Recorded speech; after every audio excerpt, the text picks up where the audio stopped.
this is part two of my Putting the Past Behind Me video blog series. And where I left off was Thanksgiving weekend of 2010, saying that another kind of minor positive, not as positive as the hypnosis and helping in the obsession thing, but a minor positive was that I was grateful for his presence there that weekend when I was going through the major food poisoning, really gross trip to the ER where I almost died. Um,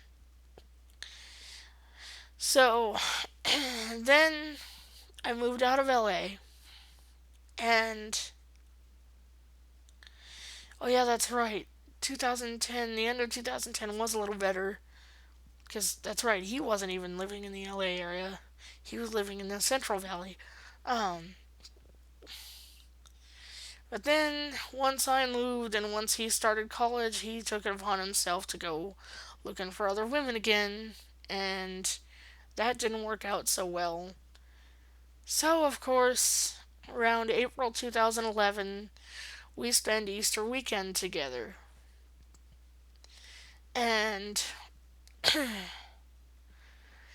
we're talking about, as we had talked about for years, because by this time, I mean, we had known each other for almost 4 years. We figured, if we're, maybe one thing that'll help us to be exclusive is if we live together.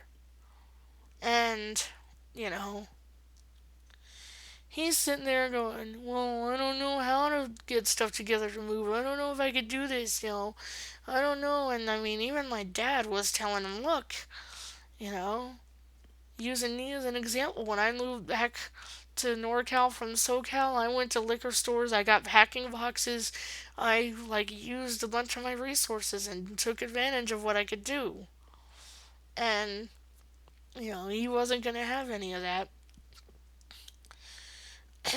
So then he gets back to the LA area. And, you know, he tells me that he's not going to college, but I know he's straight up lying because every time he called me, he was in an adapted PE class at the college that he claimed he wasn't going to. And then I think he was supposed to come and see me again, or I forget what was going on. This was in June of 2011. Um, he he tells me, oh, my legs got all sunburned and I can barely move and all this bullshit. And so I'm like, you know what? I'm calling it off. And I think it took by the end of, yeah, that was the end of July 2011.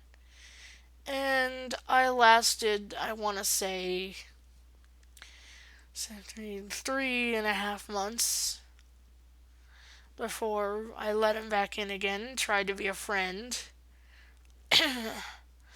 That lasted. Oh no, wait. This is 2011, excuse me. I'm trying to think. Oh, yeah, yeah, yeah, yeah, yeah, that's right. No, there was a 2011 time. Okay, yeah. And then, around 2012, January 2012, I ditched his ass again. I spent the whole entire year of 2012 J free. And then I caved in the beginning of 2013. And again, January, February ish again. And of course, he's saying, well, why don't we just be friends with benefits? Bullshit. He wanted a regular relationship again because he didn't know how to do shit. He didn't know what he wanted. So, around April, yeah, March 2013, I was having medical issues. I had a wisdom tooth that was screaming at me. I had all kinds of stuff. So, I gave him the boot. And then, about a month and a half after I gave him the boot, that's when my dad passed away. And The grief of my dad compiled with the grief of 6 years of Jay just sent me to a place that I don't know if I'm even. I mean, I'm on the road to recovery, but I'm like dragging along the bottom. Because I spent, let's see, 2013, I was March of 2013, March of 2014, and the year three and six. I spent a good year and a half J free. Although there was a stint of time I did reconnect with the friend who, or with the so-called friend who threw him at me. But then I learned my lesson real quick about her. Kicked her to the curb. But then in kicking her to the curb, I ended up missing Jay, so I got into contact with Jay again. And of course, within a week of contact, our love feelings were back. Everything was, we had plans. Um, I couldn't go around my birthday time to see him, but I think I ended up like the beginning of November or the middle of November of 2014 seeing him. And, you know, he's talking about some friends he made. In the back of my mind, I'm thinking, oh boy, here we go. But I'm also giving him the benefit of the doubt because I have male friends and guys can have female friends. I figured, what's the what? Well, I take a picture of him when I'm on that trip. I post it on Facebook and Twitter and Instagram. Um, Along that very same time, I am making friends with this other female friend of his who all of a sudden is saying, what are you doing in this picture calling him your man? He's been with me since September. I said, he's been with me since September. Long story short, he was doubling up on us. So come February of 2015, or maybe it was January, I forget which, I gave him the boot then.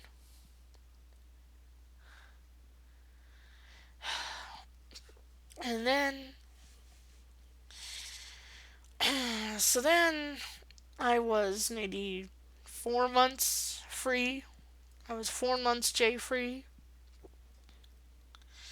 But of course, my stupid ass thinks, alright, friends, I can really be friends only with him. I can be friends only.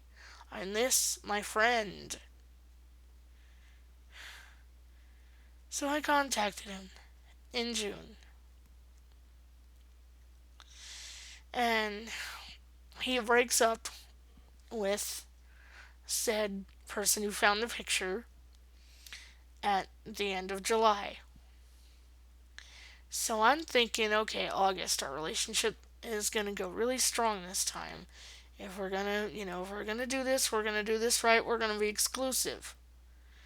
And then he pulls the toe in the water and dipping it in and sticking it out again with like planning stuff ahead. He says, oh, I'm gonna come up there to Northern California and see you in the middle of August.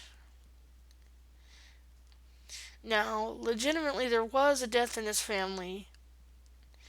But first the story went, well, Mom and I are flying, to go deal with the death in the family.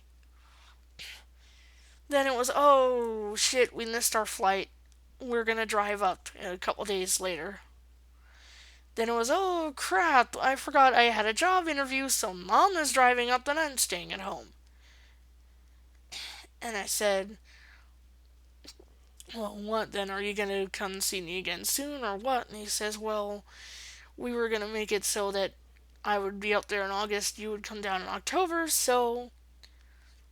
Then he says to me, yeah, we'll just save up our money and you can come down in October. And since our relationship is going strong, well, there might be some very engaging activities, hint, hint.